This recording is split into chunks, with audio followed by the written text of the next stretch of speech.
parents make me take a blood bath once a year. I found out why. Once a year, my parents had me take a blood bath. It was always on the day before my birthday, a tradition I didn't enjoy, but never questioned. My mother would lead me to the tub, my father sitting on the edge, dipping his fingers in to check the temperature for me. I would sit while they washed it into my skin and hair, making sure that I was completely covered before letting me get out. Then I would have to wait as it dried, making my skin feel tight and sticky. I was then sent off to bed with a hug and kiss. On my birthday, the first thing I did was shower off, watching the red retreat down the drain. Then it was like any other birthday, singing, presents, and cake. It never crossed my mind that our tradition was abnormal. I was excited for my 10th birthday. The prospect of having 2 digits to my age was exhilarating to me. I'd been homeschooled my whole life, but had plenty of friends in my neighborhood to invite to my party. I was asking my friend Jimmy if he was going to be able to come when I caught a glimpse behind the veil. Man, I have to go visit my cousins on Saturday, but maybe I can play with you the day before, he had asked. I thought about it, but knew that my annual bath was due that day. Disappointed, I explained to him why that wouldn't work. Shucks, that's the day I have to take my bath, I told him. Okay, well maybe after that? No, I'll be all sticky. Plus all the blood gets on everything. I could tell by his expression that I had said something wrong. He went running his mouth to everyone, calling me a vampire and upsetting both of our parents, albeit for different reasons. That night I had the first discussion about the blood baths with my father. He sat me on the couch and got real serious. Now, Ben, today will be the last time you ever talk about the baths you have to take, he stated sternly. He went on to explain that not everything we did was considered normal, and that by keeping it to myself, I was doing us all a favor. After that discussion, I became more curious. It was intriguing to me that not everybody had to take these baths. As I aged into a teen, I started doing what all boys do. I rebelled hard. Since I didn't go to school, I tried even harder to fit in when I was around my friends. I smoked, I vandalized, I stole alcohol from my parents. Some of it could be attributed to peer pressure, but a lot of it was my own choices. I wanted a reputation and wanted to be revered as some sort of anarchist, so I kept pushing boundaries, creating a large wedge between my parents and myself. The eve of my 16th birthday, I decided that I would refuse my blood bath. I was lying on my bed, listening to music and reading, when my mother came in to tell me they had gotten it ready for me. I knew it was coming, had my response ready. I'm not taking it, I said, refusing to look up for my book. Ben, please don't make this difficult. You know you need to, she said, wringing her hands fretfully. I continued to ignore her as she pleaded. After a while, my father came down to see what the delay was. What's going on? He asked, appearing in the doorway. My mother told him the situation, his face turning bright red. Ben, this is happening one way or another, he shouted. I threw my book across the room. Oh, you think so? I fired back, instantly bristling to the challenge. His eyes widened and his nostrils flared out. He was more angry than I had ever seen him. That's right, his voice now becoming a growl. Without a second thought, I charged at him, knocking him aside and running down the stairs. I could hear him screaming at me all the way past the driveway,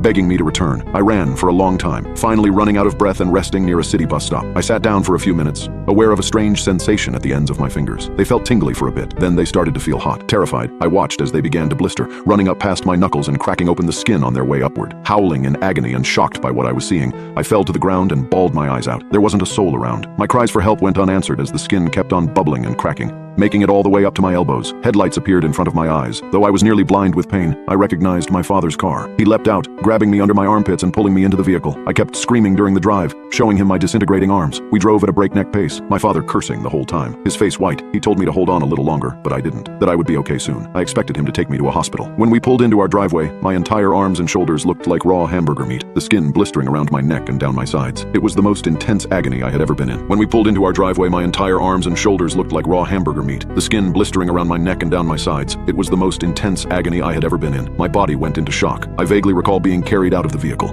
my mother running out to help. We went up the stairs, both of them grunting under my weight. Then the darkness took over. Voices around me, swirling distortedly, started to come back into focus. Gradually, the sensation of pain seemed to lighten. My arms were no longer on fire. He was this close, this damn close, my father was saying, sounding like he was going to break into sobs. My mother hushed him, telling him he had done a great job, that he had saved me again. I could now feel that I was in a familiar substance, warm, inviting, soothing to my blistered skin, the bloodbath. When they noticed I was awake, they both broke down, telling me how worried they had been, how they could never live without me, that I was their entire world. Their hysterics got me going as well, realizing how awful I had been to them over the last year. They both held onto my hands as I let the blood saturate and heal my mangled skin. The next year I had learned my lesson. My father prepped the tub for me, giving me a half smile as I thanked him after he told me it was ready. I never asked why I had to take them. I never asked where the blood came from. It just seemed like something that we all knew was better off left alone. Which brings me to this year. My father, who is now in his 60s, sat me down again. Ben, it's time you understand some things. He went on to explain that late in my mother's pregnancy with me, she started having complications. She was on bed rest for a while, barely able to move. She delivered me 2 weeks before her due date, slightly underweight, but very sickly. He explained that he could do little for me but watch as doctors and nurses did their best to keep me alive throughout the next months. I felt helpless. I begged to trade places with you and take the suffering you were going through from you,